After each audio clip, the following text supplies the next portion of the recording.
রুকাইয়া প্রচলন নেই, তারা মনে করে কবিরাজ।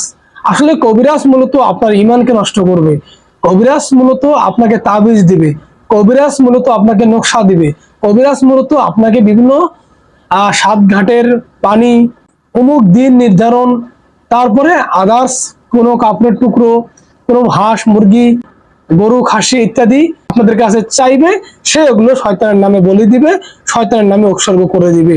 মূলত তারা শয়তানের সান্নিধ্য অর্জন করে আপনার ইমানকে নষ্ট করে। আর এদিকে রুকাইয়া হচ্ছে আল্লাহ এবং তার রাসূল, আল্লাহ এবং তার রাসূলের মতে, আল্লাহ যেভাবে নির্দেশ দিয়েছে কোরআনুল কারিমে এবং আল্লাহ রাসূল যেভাবে আমাদেরকে দোয়া শিখিয়েছেন, সেই দোয়ার মাধ্যমেই হচ্ছে রুকাইয়া। অর্থাৎ রুকাইয়া মানে হচ্ছে কোরআন এবং সেই হাদিসের আলোকে ঝাড়ফুঁক, জিন জাদু, ব্ল্যাক ম্যাজিক, জাদু টোনা এবং ঘুমের মধ্যে যে জিনগুলো দুষ্টামি করে শয়তানি করে সেগুলো সমস্যার